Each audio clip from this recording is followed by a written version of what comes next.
So, Iron Fist is back with its second season, and I honestly was not expecting this season to be as good as it was, because I thought that this year we were going to get season 3 of Daredevil, but as it turns out, the whole release schedule was changed, and we got Iron Fist season 2 instead of Daredevil. And this season completely surprised me, seeing as last season was alright. I did like the first season. I did have a couple issues with it, as did a lot of people. But I honestly think that a lot of those issues have been completely fixed for this new season. One of the first improvements that I really saw was the fighting and choreography. I'm pretty sure that the season starts off with a fight, and it was filmed so much better, handled and choreographed so much better than pretty much any of the other fights in season 1. And I'm not too sure about this one, but I think that is actually Finn Jones doing a lot of his stunts.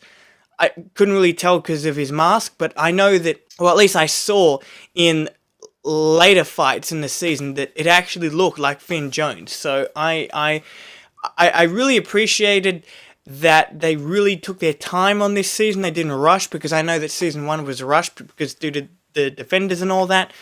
So I'm glad that we were like, let's just think about this and do it right. And they did do it right. Another thing that is an improvement to not only Iron Fist, but pretty much all the Marvel Netflix shows, is that this season was 10 episodes long instead of 13 episodes long. Now, the only Marvel Netflix show that shortened its season was The Defenders, but I don't think that really counts because it is a separate show. In terms of all of them, okay, all the standalone Marvel Netflix shows, they've all been 13 episodes long, and there's always been that 1 or 2 episodes that has just felt like filler, just to make sure that they get to 13 episodes, because that's what it has to be. This season, they were like, nope, let's do 10 episodes. And I didn't even realize this until I finished the season. I was like, what? Wait a minute, that was only 10 episodes. Holy shit, they're going for creativity instead of longevity. I don't know what I mean by that, but I'm so glad that finally we get a Marvel Netflix show that isn't afraid to shorten itself to be a more focused and well-rounded story and season, which is what I felt watching this season of Iron Fist. Another of the great improvements would have to be Danny Rand himself. Now, I said this in my review for season 1, that I had a theory or a prediction that over the course of these Marvel Netflix shows, we will see him mature. We will see Danny lose that part of himself that was always rubbing his head and getting so cranky that he wasn't gonna achieve something, and constantly spewing shit about him being the Iron Fist and being destined to be an Iron Fist, and he is the Iron Fist and all that. It's like, that was one of my complaints with Danny in season 1, that the writing for the character and the performance was just, at times, not the whole time, but at times it was a little cringy. This, he is a lot more mature person. He is a lot more mature character, and how this season ends off left me really liking him a lot more, and also confused at the same time. If you've seen the season, you know exactly what I'm talking about. But I really like where they took Danny in this season. Now, there was one character that I really connected with in this season, but before I go into this character, I want to say that Colleen was awesome. I did have my dislikes with Colleen in The Defenders. I thought she was fine in season 1 of Iron Fist. She is fine in Iron Fist season 2, once again. So I've had my likes and dislikes with her, but what they do with her in this season, and how they end off the season with her, was like a dream come true. It was... I love her possibly even more now. And Misty Knight. Now, this is a weird one, because she is the main character of another show, right? And I honestly have not seen a main character from another show make such a long appearance in another show that isn't their show. You know what I mean? But whatever the case, I really liked having Misty Knight in this season of Iron Fist, but it wasn't them.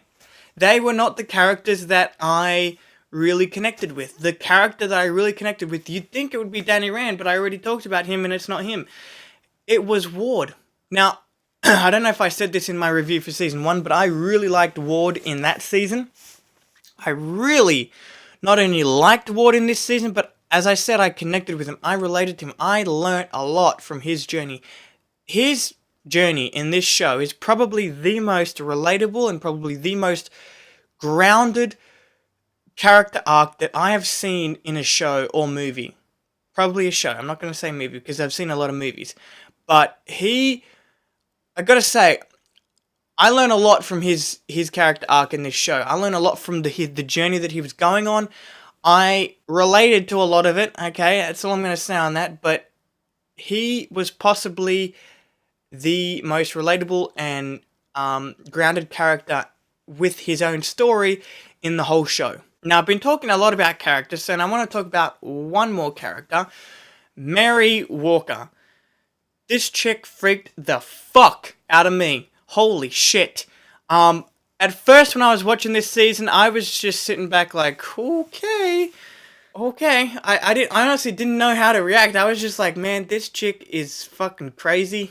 But after seeing it all and rewatching now, it all makes sense. I understand it, okay? I understand everything that she was doing and why she was doing it and all that, okay?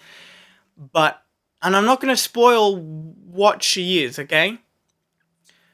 But I feel like they're going to do more with her. I feel like they have more plans for her, bigger ideas for this character, because I think she might be coming back. And I don't know, I simultaneously liked her, but was shit scared of her at the same time. So I'm mixed about that. I do want to see more of her. But what I was going to say is that even now, after rewatching it, understanding and knowing everything that she was doing, I'm still creeped out by her.